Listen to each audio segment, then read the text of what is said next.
Good afternoon. I'm Andrea James. I am the president of the board of the Foundation for Women and Girls with Blood Disorders. Welcome to our webinar this afternoon. Our guest faculty is Kristin Nunez from Duke University. She's going to talk to us about reproductive options and prenatal testing for women with sickle cell disease. Carrie or Trudy, do you have our background slides for me? Before we start, just a word about the foundation. Undiagnosed, untreated blood disorders in women have medical consequences and unique issues at every life stage. I am sure I am preaching to the choir, but the foundation is dedicated to ensuring that all women and girls with blood disorders are correctly diagnosed and optimally managed at every life stage. Next slide. We accomplish our goals by educating providers and changing lives. Our purpose is to build awareness about women and girls with blood disorders' unique needs, provide education and training for healthcare providers, encourage successful collaborations, link providers in turn to best practices, translate and disseminate research, and educate and support the next generation of healthcare providers. One of the ways we do that is through these webinars. Next slide. So our faculty today is Kristin Nunez. She's a senior genetic counselor at Duke, where she has been since 1996. She has a special interest in blood disorders. In 2000, she became the genetic counselor for our Hemostasis and Thrombosis Center here at Duke. On a national level, she organized and has led the Blood Disorders Special Interest Group of the National Society of Genetic Counselors. She is the recent past president of the American Board of Genetic Counseling.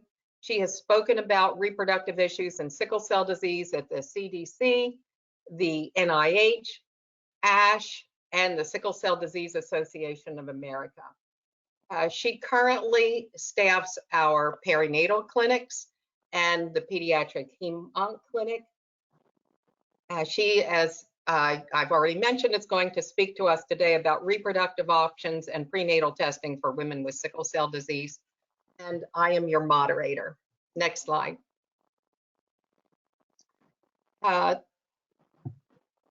We have no financial disclosures relevant to this talk. Next slide. We just have a bit of housekeeping in advance for attendee participation. I think that you've already found us, but I want to make particular mention that if you have questions and comments, enter them via the questions panel, and you can download the materials from the materials panel before leaving today's session. Please continue to submit your text questions and comments using the questions panel. And let me reassure you that if you have questions that you didn't get a chance to ask or you think of after we're finished, just please write to us through FWGBD. Next slide. If you don't mind, please tell us how many are watching this webinar from your device with you today.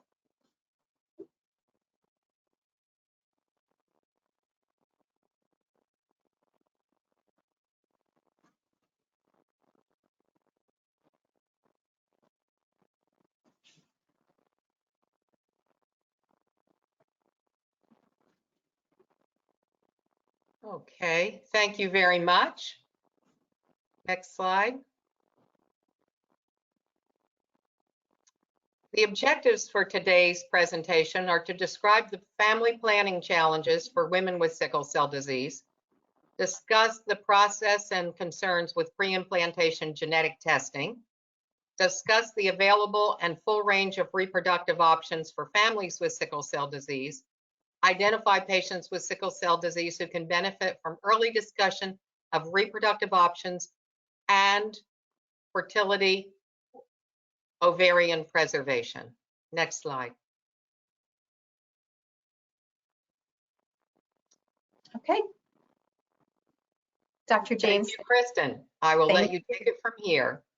Great. Thank you, Dr. James, for that nice introduction. And my thanks to the Foundation for Women and Girls for letting me be here. Trudy, if you could advance this slide just one more time. There we go. So before we actually get started, I just want to say a couple of things. The first is that it is really an honor to be here today to share with you the focus of my clinical practice, which is women and girls with blood disorders, but particularly sickle cell disease. And while we're going to focus on the women, I want to remind everybody attending today that sickle cell does not just affect the woman, but can also affect those intimately connected to her. So my objectives were previously stated, but what I want to stress upon you is that I believe it's imperative that we all take ownership of not only knowing the options that exist for these women, but also the ability to discuss them openly with those impacted with this condition. And if at the end of this webinar, what imprints upon you is only that there are options and that your patient should consult with a genetic counselor or a provider who specializes in the area of reproductive health, then I'll consider this a success. So with this, we'll start with the presentation. So sickle cell, as you know, there are many people living much longer. And oh, Trudy, can you go back to the previous slide, please? Great, thank you. So we know that women with sickle cell disease are living much more robust and full lives. And as a result, and within the US alone, more individuals are reaching reproductive age and starting to think about creating their own families. So it's both exciting for us as providers and equally exciting but unknown to patients. Next slide. And while this era brings new options, it also brings new challenges in how we address the concerns that patients may have about reproduction and or how their family members may feel about them having their own families. So in my practice, regardless of where a patient may be in their family planning, there appear to be common themes shared amongst them. So one is that they're unaware of their risks associated with getting pregnant or being pregnant. And that can include just their own medical risks, but the risks associated with having a child with sickle cell disease. I know that all of you are talking to your patients about this, but I think we also realize that information is never truly relevant until it's actually relevant to that patient. And I'm going to talk a little bit more about this later in the presentation. I find that a lot of patients express anxiety and or have feelings of depression, whether it's diagnosed or just symptom expressed.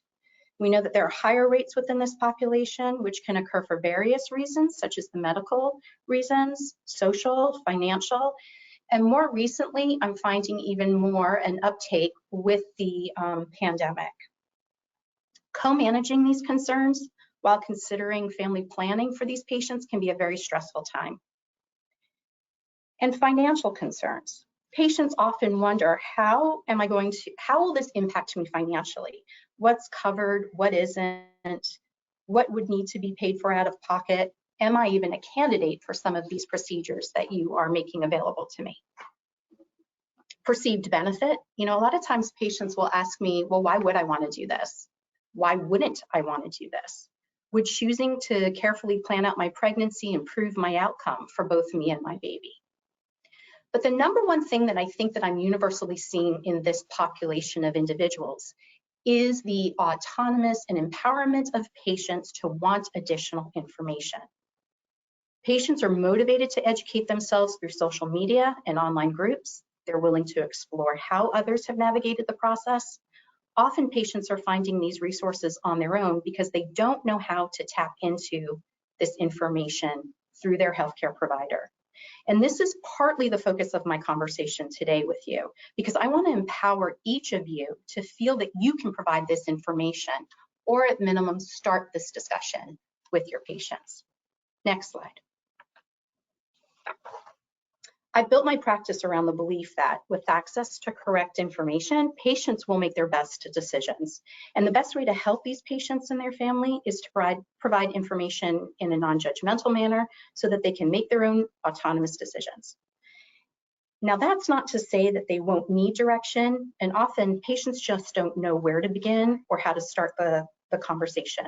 So sometimes it takes the provider or even the parent to jumpstart with an open-ended question like, how do you feel about having your own family someday? We are all individuals on our own unique journey through life. What I find most important when talking with these patients is that I remain open to hearing their concerns, remain non-judgmental, appreciate the differences in perspectives and foundational beliefs so that I can continue to have an open and authentic discussion with them. I also believe that all providers and community educators can do this, regardless of whether or not they're a genetic counselor or an OBGYN. And lastly, I strongly believe that these discussions don't fall outside of the scope of work or practice when considering whole patient care. Next slide, please. Talk early, talk often. People who know me know that this is my catchphrase. I recently gave a talk and saw this hashtagged in the individual's Twitter page following my conversation, and it made me so happy because it told me, yes, others believe this too. So you're going to hear me say this a few times today. It's my motto. It's what I believe in to create an environment that's accessible to patients. Next slide, please. Patients with long-term illnesses are more likely to turn to their primary care providers for advice and support, and we know that. We know that newer qualitative data is examining who's talking to these patients and who the patients want to talk with. We're learning that patients are often not receiving the information from the clinicians with whom they have the most dynamic and trusted and intimate relationship. So we have to stop thinking, because I am not an OBGYN or a genetic counselor, I can't talk about these issues or options. And we also have to stop saying, well, it's not within my scope of practice, as I previously said. And I think in order to be successful at this, we have to all recognize that there's the possibility that we're doing it and maybe change our approach. Next slide, please. So today I want to build your toolbox. Next slide, please. So for those that may be new to sickle cell disease, or as a gentle reminder for those that are actively participating in the care of individuals with sickle cell disease, you will remember that this is an autosomal recessive condition. Patients can have SS disease or they can be compound heterozygotes, and that often is reported at, I apologize, that risk to be a compound heterozygote or the risk to be a carrier is often based on one's ethnic background. But here's the thing that we are starting to realize, that our reported ethnic background is not necessarily the true origin of our ethnic background. And we know that we are marrying and reproducing outside of our own ethnic backgrounds. So really, we have to stop looking at this as a condition that only affects a certain population and step back and consider that all individuals might be at risk. And finally, within the US, you know that most people are tested for sickle cell at birth, but I'm going to tell you what, most patients don't remember whether or not they're carriers, and most parents don't remember if their children are carriers. Quick story. So I had a patient who worked with me in this field and who presented for preconception genetic counseling. And she was certain she was a carrier for sickle cell trait because that's what she's been told all of her life. So as a genetic counselor, I couldn't prove this based on lab findings because I had nothing in front of me. So I said, you know what, let's go ahead and do a hemoglobin electrophoresis on you anyway, just to ensure that what we are talking about is truly what you have. And she appeased me, but I know sort of in the background, she was probably thinking, oh, why am I doing this? Well, interestingly enough, when her results came back, she was not a carrier for sickle cell trait, but was rather a carrier for hemoglobin C trait. So it is important that we make sure that we are retesting, particularly when the carrier testing that was performed in newborn may not have been as effective or as good as what we have available today. Next slide. So I'm going to start by talking about female fertility preservation options. And there are three in particular that I want to go through. One is embryo cryopreservation, the other is oocyte cryopreservation, and then ovarian tissue cryopreservation. And while I'm familiar with these technologies, it's really not my specific area of expertise. So for those that have additional interest in finding more information about these particular technologies, I would encourage you to reach out to a reproductive endocrinologist specializing in these practices. Next slide, please. Next slide, please. So the difference in embryo and oocyte cryopreservation is really the end result. Can you advance the slide, please? So with embryo cryopreservation and oocyte cryopreservation, both procedures start with hyperstimulating the woman. Trudy, could you advance the slide again? Thank you. We'll stop there. So both procedures start with hyperstimulating the woman to produce follicles, which then are retrieved and examined to determine whether or not those follicles contain eggs. With embryo cryopreservation, when the egg is retrieved, then it's fertilized by a sperm. And that fertilization typically occurs through ICSI, which is intracytoplasmic sperm injection. That's where the sperm is manually injected into the egg. And then those embryos are frozen. Whereas with oocyte cryopreservation, once the woman is stimulated and the follicles have been retrieved and the eggs have been ascertained from those follicles, then those eggs are frozen. So they are not, the difference between the two is one is fertilized and results in an embryo, the other one is not. Now the advantage over embryo cryopreservation versus oocyte cryopreservation is that the survivability of an embryo is a little bit higher than freezing eggs alone. But not everybody who may be pursuing this option has a partner or a donor in mind. And so really oocyte may be the only option for them. The nice thing about oocyte cryopreservation, I usually, when I speak about this, drop the cryo portion, so I apologize if I keep toggling back and forth.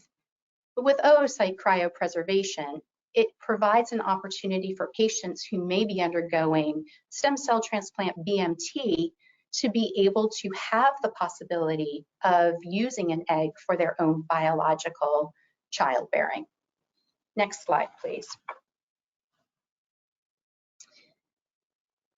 So oocyte and embryo cryopreservation are both routinely offered in the United States, but what's still relatively experimental is what is referred to as ovarian tissue cryopreservation. And this is where ovarian tissue is removed and then frozen with the idea that we would reinsert it back into the woman at the time that she is ready to have her own family. Next slide, please. So in this procedure, the entire ovary or part of the ovary will be surgically removed from the woman and frozen. That tissue, when thawed, will be transplanted, as I said, back into the woman. Now, most studies use the patient's arm as a location for the transplant, which certainly seemed a little odd to me initially. Why would we do that? But it is rather genius, really. By placing it in the arm, it becomes more accessible to the clinicians performing the retrieval, and it also means less pain and or need for surgical interventions if we put it back into the pelvic area. Next slide, please. The idea behind this procedure is that preserving ovarian tissue as opposed to the individual eggs, the patient may yield more and higher quality oocytes for fertilization. It also freezes time. So meaning that the follicles and the age of those eggs or those future eggs become the age, are frozen. So let's say a woman utilizes this tissue at age 30, but had it retrieved and frozen at age 18, let's say. So the age of her eggs technically is that of an 18-year-old. And this picture, the left side, is the ovarian tissue itself, which is then separated and frozen into individual tubes. Next slide, please.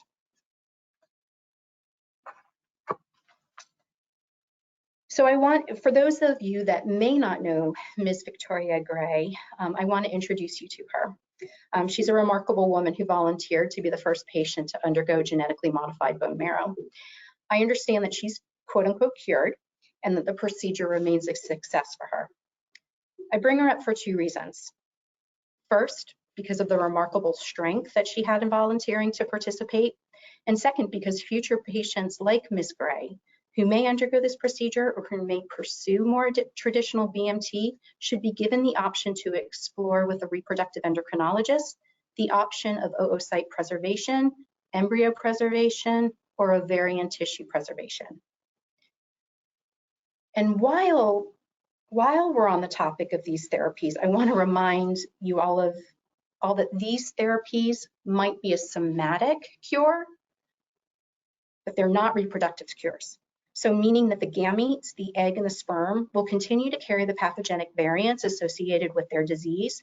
And therefore these patients, regardless of whether or not they've gone through these therapies, should still continue to be offered reproductive options and and additional child rearing options. Next slide, please. So before I move into the next area of reproductive options, I wanted to briefly address the changes in nomenclature made by the American Society for Reproductive Medicine.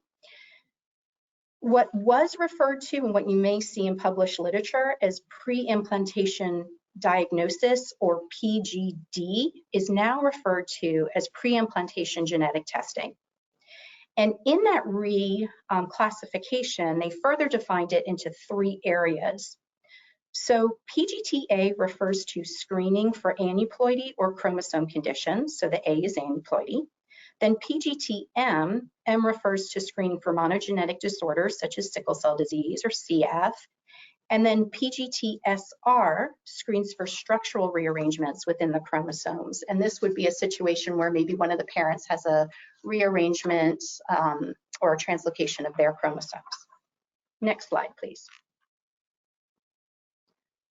I used to refer to PGT as an emerging technology, but today it's widely performed across the US and generally very well accepted by patients wanting to reduce the risk of having a child with an affected condition.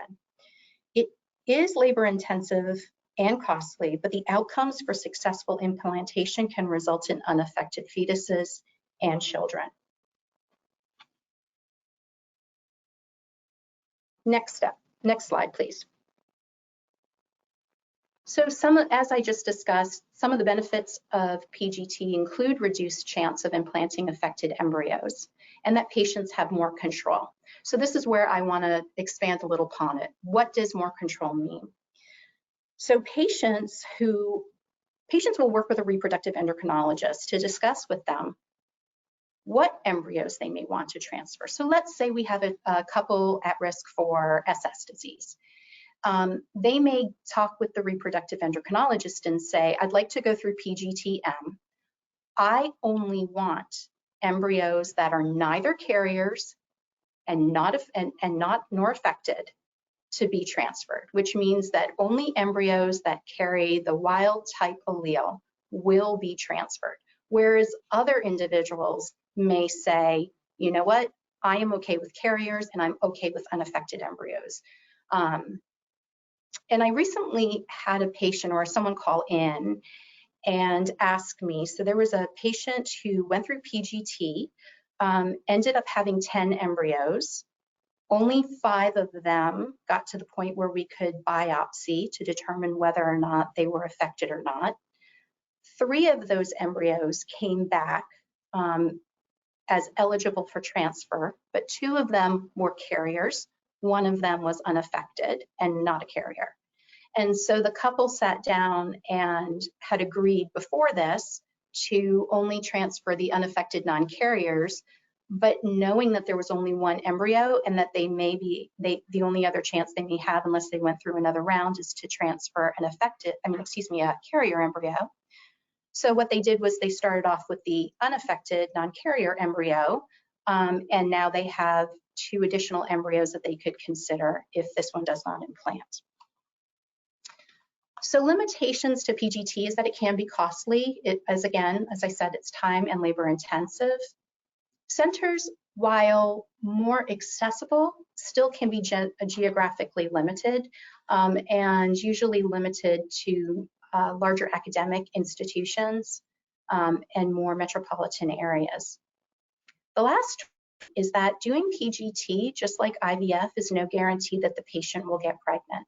So oftentimes I am talking to my patients about the process, but also reminding them that there is that possibility that they could go through this entire process and either neither have an embryo to transfer or the embryo that they do transfer doesn't implant. Next slide, please. This is a picture, just a diagram of in vitro fertilization itself. So it starts with retrieval of eggs, fertilization, again, usually by ICSI, so intracytoplasmic sperm injection. And again, this just increases the chance of fertilization. Usually at day 5 is when the biopsy of the embryo occurs. And then the embryo is frozen. The biopsy is taken and sent off to the laboratory to test for the condition of interest, and then those results can take anywhere between 18 hours to a couple of weeks. Next slide, please. This is a wonderful diagram. I have yet to see this in action, but this is absolutely fascinating to me. So pictures A, B, and C are of an embryologist. In picture A, a small incision is made in the cell membrane and with a laser. And what you will appreciate is this sort of herniation of cells. Now, what's interesting is the herniation of cells that you're seeing that ultimately end up being biopsied, and it can be anywhere from like 10 to, it's usually 5 to 10, but it could be up to 20 cells. So these come from the trophectoderm, and the trophectoderm is what ultimately develops into the placenta. What makes PGT interesting, a lot of people feel like, well, if I go take a cell from this little mass of cells, am I going to disrupt how my baby grows?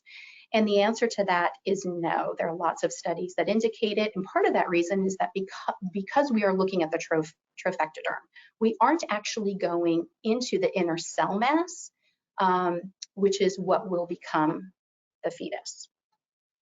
Next slide, please. So I said that the cost of IVF and PGT can be costly, and it is. These are the average costs within the US. PGT can run anywhere, if you're talking about aneuploidy testing, as low as $1,200. Because we're doing it more frequently, the cost has decreased. It can go up to $2,500, $5,000, depending on the condition that you're testing for. Usually on the higher end, it's more unique, very rare genetic conditions. So when I was doing this lecture, I went back into Resolve, which is an online organization and advocacy group for infertility. And I have a slide on the next page that indicates that organization. But I looked back to see, hey, where are we in the United States in terms of laws that mandate either full or partial coverage for fertility treatment? I was excited. We jumped from 15 to 19 US states. And while it is not 50 US states, we are at least making progress in the right direction. Right now, most Medicare, Medicaid policies are not covering fertility or IVF. I want to spend a little bit of time talking about this. I know that this is the group, our group, patients with sickle cell disease are more often to have Medicaid and to have Medicare. I do not want this factor to be something that prevents you from making your patient aware of what's available or even referring on to a reproductive endocrinologist. I think it's most important that patients have access to knowledge and allow them to make the decision about whether or not this is something that they can afford to do or not. I've had several patients who have come up with some incredibly unique ways to pay for the services that aren't covered. So they've done GoFundMe. One family during their family reunion had a collection box that they used. And then some people have actually received sort of like patient advocacy grants to help support these efforts. Next slide, please. Here, if you want to take a screenshot of this, this is the information resolve. Here's the information about what states are covered or what not. I would encourage you to go on their website and independently review your state's laws. And I also know that the advocacy work that they are doing, you can ask your senator or congressman to support a bill. Next slide, please. So far we've talked about options prior to pregnancy. Let's talk about what's available if a woman becomes pregnant. We know unexpected pregnancies happen. We also know that people may not pursue, for whatever reason, some of the testing we've already offered. So let's talk about two classic prenatal diagnostic tests that are available. Now, I use the word diagnostic, and it's important that you understand this. These two tests provide definitive information about whether or not the baby would have these conditions or not. So they can tell with certainty, does a baby have sickle cell disease? Is the baby a carrier? So forth, so on. Chorionic villus sampling is the test that's performed between 10 and 12 weeks of pregnancy. It's performed either transcervically or transabdominally and involves the biopsy of the placental tissue. And then that biopsy is sent off for testing. We typically say nationwide there's a 1 in 100 to 1 in 150 procedure-related risk for miscarriage. Next slide. And then amniocentesis is the one that you are probably most familiar with. This is performed after 15 weeks of pregnancy. And instead of looking at placental tissue, with amniocentesis, what we're doing is collecting a small amount of amniotic fluid and looking at dead skin cells that come from the epithelial layers, the skin, the gut of the fetus to determine the affected status of a baby. And again, nationwide, 1 in 200 procedure-related risk for complication. Now, I'm going to tell you, if you're reading any updated information about amniocentesis, you'll see that the risk for amniocentesis has been quoted to be as low as 1 in 600 to 1 in 1,000. I think it's important to identify that those risk estimates came from a large multi-center study that was performed looking at the effectiveness of certain prenatal screening options. And those procedures were typically performed by high-risk maternal fetal medicine or high-risk OB physicians called maternal fetal medicine physicians, like Dr. James. So I think conservatively, we still quote a 1 in 100 to 1 in 150 risk for CVS, and then a 1 in 200 risk for amniocentesis. Next slide, please. So this is probably the one that most people are excited about it. So let me describe this first. Prenatal cell-free DNA, or non-invasive prenatal testing. It's the same game, different name. So I refer to it as prenatal cell-free DNA, and most genetic counselors do. But I think most clinicians and most lay personnel people talk about it as NIPT. So if I use those terms interchangeably, know that I am saying the same thing. This is a test that is defined as a screening test. Now, what do I mean by that? Unlike what is pushed through in popular media, this is not a test that provides definitive information about the health of a baby, but rather assesses the risk for certain chromosome conditions, more commonly Down syndrome, trisomy 13, trisomy 18, and sex chromosome conditions. And the technology involves obtaining a small sample of blood from the mother's arm and then making certain assumptions about her, meaning she does not have these conditions.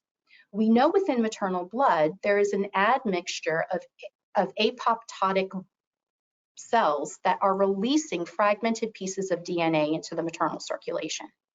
So by collecting this maternal blood and basically counting the number of DNA pieces associated with chromosomes 13, 18, 21, X, and Y, we can make certain assessments about the baby. So if we see extra pieces of material associated with chromosome 21, we know that mom doesn't have the condition. We say, therefore, it's coming from the baby and the baby is at an increased risk. This is a wonderful screening test that's being employed in prenatal world right now.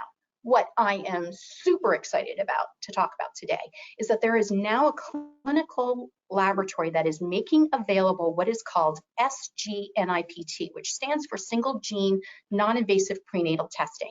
And basically their platform can screen the most variants in the alpha globin gene and the beta globin gene. So what does this mean for my patients? Well, I am looking for that patient to start integrating this technology. So if a patient comes to me and says to me, we determine whether or not the baby is at an increased risk for sickle cell disease. Typically, in the past, I would say CVS or amniocentesis are the only tests that can tell us before your baby's born whether or not this baby has this condition or not. But this single gene NIPT gives me the opportunity to further refine this woman's risk. So let's say mom and dad have sickle cell disease, a sickle cell trait. There is a 25% chance that they will have a baby with sickle cell disease. That would be the standard thing that we would talk about. I believe that the utilization of this test will tell me, if she did it, whether or not there was a higher probability of the baby truly having sickle cell disease or not. Now, I am still trying to fully understand how these reports are being made, but it sounds very, very promising. And the results are pretty similar in terms of detection rate as they are for chromosome conditions. And I believe that the test actually will say there is a 99% chance that this baby has sickle cell disease. Well, for that patient, they may be more inclined in that scenario to consider CVS or amniocentesis. Whereas if they received a result from single gene NIPT that says it's more likely it's unaffected or a carrier, they may not pursue CVS or amniocentesis. So hold tight. We've got more information in the future about how that's going to work. Next slide, please. So I believe the benefits for single gene disorders is that there's a low risk to mom, right, in terms of physical risk.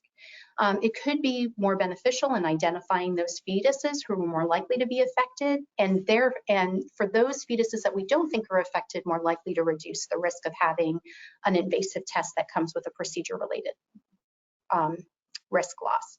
So some of the limitations, again, still small numbers offering this for sickle cell disease. And I think what we need to understand is that this is still not considered a diagnostic test. Next slide, please. Okay, again, talk early, talk often. I want you to take everything you've heard so far and think about how you're going to talk to your patient about some of these options. Next slide, please. So this is always a difficult conversation to have with patients, but I truly believe the utilization of prenatal testing is no longer just about terminating or continuing a pregnancy.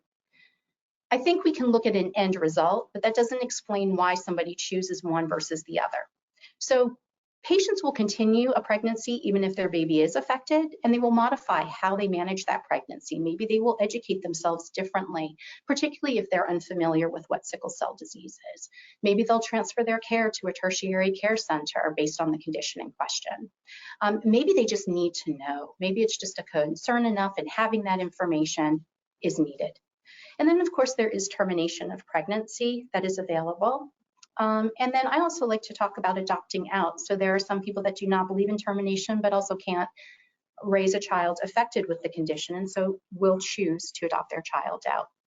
Next slide, please. And then for those who maybe don't want to pursue any prenatal testing, they may decide or don't feel like they can have their own biological child. They might choose gamete donation, so sperm or oocyte, and they might choose this with a gestational carrier or without a gestational carrier. So meaning they might use a donor gamete, but the woman would carry her pregnancy. Surrogacy. So it's important to remember surrogacy is someone who donates her egg and carries the fetus, where the surrogate is genetically linked to the fetus. and then adoption, and then finally child-free living. Next slide, please. So despite the availability of options and the rising interest from patients, barriers to testing still exist. Even though patients' interest in testing has increased, we still incompletely understand what motivates a patient to test or not to test. And while qualitative research exists regarding attitudes and perceptions of prenatal screening and testing, there is limited data published focusing specifically on blood disorders. I stated before, I believe that many non-reproductive medical professionals feel uncomfortable discussing options with their patients as they may not feel it's within their scope of practice. Patients also have limited access to the facilities that offer testing, and within some groups, maybe reproductive assistance and or prenatal diagnosis may not be considered culturally appropriate or may be considered on a low priority compared to other health concerns. The financial expense for these tests can be a limitation for families, and some families have the perception that insurance will not cover the cost of testing or have limited knowledge of the testing protocols and available resources. And then finally, I think that there sometimes can be family or societal perceived pressures that may prevent an individual or family from pursuing PGT or even prenatal diagnosis because of the fear of being ostracized or targeted by their community, or maybe because they feel that the need to test is racially motivated. I think more than any other patient concern, what I hear the most is that patients fear that if they pursue PGT or even prenatal diagnosis, somehow they're undervaluing the life of their affected family member. So I bring forth these issues not to dissuade you from talking to your patients, but rather for you to be aware so that you can enter into discussion with your patient more openly in order to explore their own motivation, and you can refer them appropriately. Next slide, please. So I recognize that this slide is busy, and in truth, it probably represents the enormity of what we think we need to consider for our patients. But the reality is that we should not be doing this work independently, but rather collaboratively. And when I consider my patients, I believe that the patients are best served through this collaborative involvement of their hematologist, their OBGYN, working together to talk about the next steps. And I put the genetic counselor's involvement further down here, but ultimately you might want to include them further up in this triad and consider referring them even sooner. Next slide, please. I am almost done. I'm being a little bit verbose, I apologize. So in summary, I'd like to reiterate that families need to understand their genetic risks and reproductive options prior to their reproductive age, or very importantly, prior to a pregnancy, and that these discussions should happen early and happen often, particularly as the individual grows and matures. Next slide, please. I'm going to put in a plug here. So the National Society of Genetic Counselors has put forth a bill into Congress to have CMS approved genetic counselors for as care providers. This is incredibly important. What this means is that you can refer a patient to a genetic counselor, and the genetic testing, the genetic counselor's services are completely covered by CMS. This means that your patients get access to correct information and so forth. And if you are so willing, you can advocate for this bill by going to the nsgc.org, and under education and policy, there are steps that you can take that they will essentially populate your information and send off information directly to your congressman in support, or you can have your institution support this bill. Next slide, please. So again, I want to reiterate, this is a collaborative process in the work that we do for our patients. There's lots of hands involved. What I hope I've been able to convey to you today is that there are not only options available, but more importantly, I hope I've empowered you to feel like you have enough knowledge to at least begin these conversations with your patients, and to know when to bring other people in to have those conversations together. But you know what I want you to do even more? Next slide, please. talk early, talk often. Next slide. So I hope we filled up your toolbox of skills today. And I'm about to open up the floor to questions, but next slide. I have a few acknowledgments. The first is to my patients who really, through their transparency and their vulnerability and sharing their lived experiences, I have personally learned so much. To the foundation for allowing me to have this platform today to talk to you, and to Dr. Acharya, whose slides I borrowed and hopefully did her a service. To Dr. James, who is a colleague, and she said, and a mentor.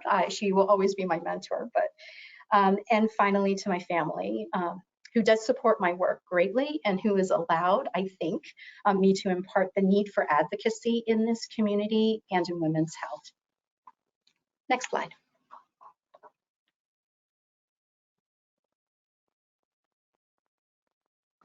So I think we have time for questions.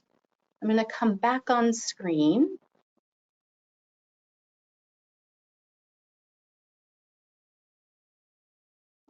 Yes, Dr. we do. James? Yes. Can you, let's see. Yes, we do have time for questions. Let's see. So thank you very much, Kristin. That was excellent. You were not verbose. I thought you were concise. Thank you so much. I'll just mention that Kelly Acharya, who you cited, is our reproductive endocrinologist at Duke, who specializes in fertility preservation, including fertility preservation for our women and girls with sickle cell disease. So the first question is, does the pre-implantation genetic testing process impact the woman's ability to become pregnant with that embryo? In other words, is the fertility of that embryo impaired by the biopsy process? No, it is not. And again, that goes back to the type of cells that we're testing. So on day 5 is when the embryo is biopsied. And so that embryo is greater than 100 cells.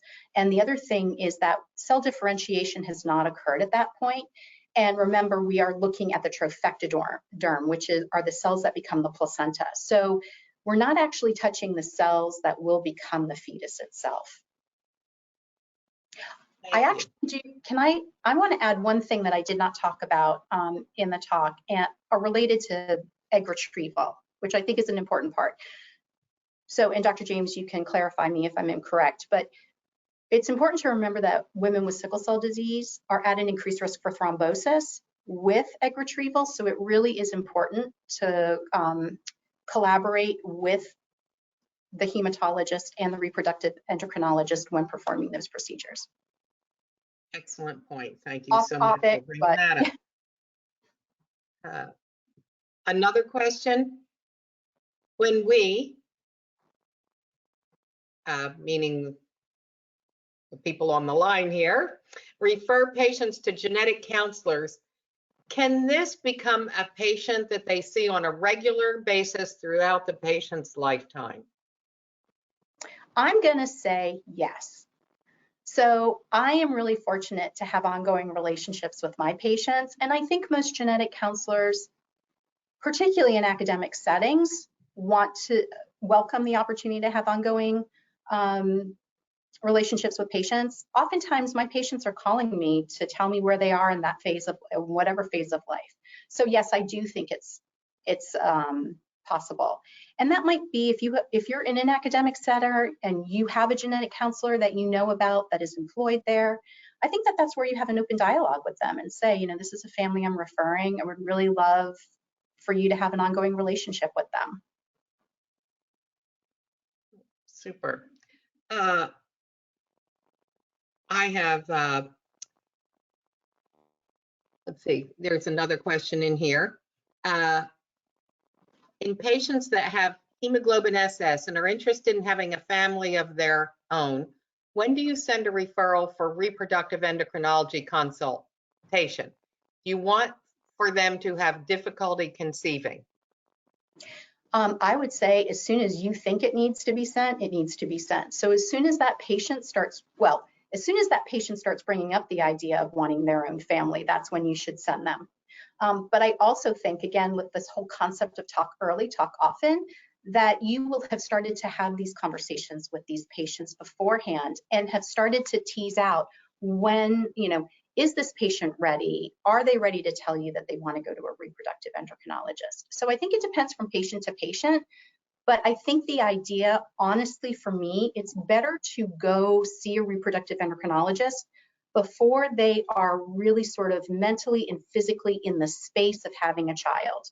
Just because I think that they need time to process information, and there may be other things that will have to be done before they can actually even pursue these technologies, and that might take them back a few months. So I would say earlier is better. Okay, there's a comment in the chat that cryopreservation of ovarian tissue is no longer considered an experimental option for patients who desire to preserve fertility. Okay, thank you, whoever shared that. And then there's a question, can you revisit for a moment the ovarian tissue preservation process and how they implant that in the arm, and how does that work? I realize this is outside of your area of expertise, but thank you for at least covering it yeah, as well as you understand it and sharing it with us. I think I can only revisit it in the sense of what I've already said, so I'm happy to repeat that. I haven't seen it, and again, this has mostly been through conversations with Dr. Acharya. So whatever reason, whether it's, for whatever reason, with ovarian cryopreservation, the ovarian tissue is removed, usually the entire ovary from the woman, and then sections of it are frozen. And then what I understand is that when the woman is ready to have her own family, or when she is ready to start thinking about utilizing her own eggs or follicles, they will thaw out that material and then put it into an area of the woman's body that and an area that has really easy access for the physician, so that the patient doesn't necessarily need to go under anesthesia for a traditional egg retrieval. It doesn't go into her pelvic region. My understanding is that the best place that most individuals feel is appropriate to transplant this tissue is in the arm, and it seems to be accepted and taken up by the body really easily. I think that's the most I can explain about that. I hope it answers your question, but I can certainly point you in a direction if you need more information.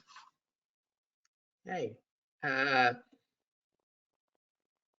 another comment, most states don't inform patients of the hemoglobin status of their newborn if it's not sickle cell disease. The info is given to the provider of record, but it's not always shared with the parents. Do you have any additional comments to that comment? Oh, I have a lot of comments about that. The first is that I would agree with that in many states. I think what happens is, I think you're absolutely right. Those results go back to the pediatrician, and then really it is up to the pediatrician to release those results to the parent. But for those that have a newborn, you hear so much, you don't hear more, or the pediatrician doesn't tell them. The bottom line is, regardless of what you heard in the newborn period, I think it's always important to have a hemoglobin electrophoresis around the time that somebody is considering having a baby. I would absolutely agree with you. A lot of states don't inform parents from the newborn screening lab. unless the individual is affected. So here in North Carolina, typically what happens is that a baby is tested, and if they're sickle cell positive, then the sickle cell organization here in North Carolina will reach out to the parents directly and start that education and connect them to hematology clinics within their area. But usually if they are carriers, those results will go back to the pediatrician. So yes, I would say that maybe this is some advocacy work to the APA to make sure that patients are informed of their carrier status. Okay, another comment. This was a great talk, followed by a question. When do you think SG-NIPT, single gene non-invasive prenatal testing, will be available for women with sickle cell disease? Right now. Okay, do you want to comment on that and how people might access that for their patients? Yeah. So there is a laboratory, it's called Billion to One, and they have built their platform on single gene NIPT. Others have tried it. They seem to be fairly successful at this point. I would say, because I'm not going to endorse a particular lab at this point, but I'm going to say it is clinically available. The laboratory is called Billion to One. They are here in the United States. They make testing accessible to patients. So the out-of-pocket cost for for this test for patients is, I think, $349 or $249. And they have a pretty generous financial assistance program too, so some patients don't pay anything. It's hugely exciting, and I'm really actually hoping, I'm trying to call in to see what their research is and their progress is on things like hemophilia as well. So check them out. Thank you. Another question regarding to young women making transitions. Should referral to a reproductive endocrinologist be made or spontaneous as soon as the patient transition from peds to adult care, or it has to be initiated by the patient request or intent to conceive? That's a great question. Or does the patient need to be referred to the genetic counselor who works with the reproductive endocrinologist? So, Dr. James, I think you tapped into what my answer would be. I think that's a great question. I think my opinion would be, if you think your patient is at that level of wanting to explore options, refer them to a genetic counselor for preconception counseling. And then not all genetic counselors have this depth of knowledge about, one, blood disorders, or two, pre-implantation genetic testing or fertility preservation. How can our audience find somebody with, well, you're non-parental, but how can they find somebody with the depth and breadth of understanding to deal with this kind of problem? So I do feel comfortable saying that I think that there are other genetic counselors like myself out there. So the first thing to do would be to go to the National Society. Well, let me back up. If you don't know of a genetic counselor at your institution, and the best place to check would be an OB department, that's your first go-to. If you work in a center that absolutely doesn't have a genetic counselor, what I would say is go to the National Society of Genetic Counselors, or nsgc.org. You can also go to the American Board of Genetic Counseling, or abgc.net, and there are buttons that say find a genetic counselor. And you can actually search through that and actually pick hematology as a specialty. I would start there. I have never met a genetic counselor that you can't pick up the phone, call, and if they are not the person to see your patient, they will find you where you need to go. Thank you. And our final question, are there references available for women who have just had a newborn child with sickle cell disease and plan to have a future child? Can somebody clarify for me what sort of references you're looking for? I suspect they I suspect they have the references they need regarding care of the child with sickle cell disease, but I guess this would apply more broadly to any couple who are at risk of having a potentially affected child. So the national resources, are there specific resources for couples who are at risk of having a potentially affected child? So I think, so two options immediately come to mind. First of all, the Sickle Cell Disease Association has some wonderful resource materials for patients that are well written and patient-centered. So I would try there first. The other thing that I would do is Gene Reviews, spelled GENEREVIEWS.org, is now kind of Medline Plus, and you can, and patients can search that way for sickle cell disease. Other really good resources. I think some of the prenatal labs and March of Dimes have some wonderful resources as well. Try theirs.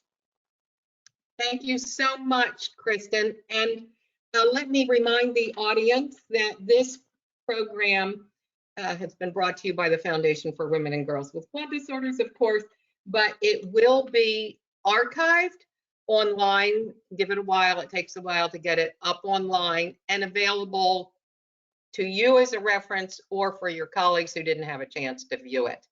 If you have additional questions that weren't able to be answered today or require a more involved answer, please let us know through either our Ask the Expert feature on the website or directly to one of the staff, and we'll try to get your questions answered.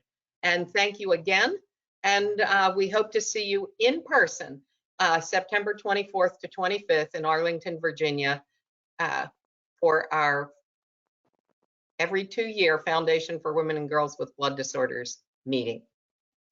Take care. Bye-bye. Thank you again, Kristin, and thank you to our staff. Thank you.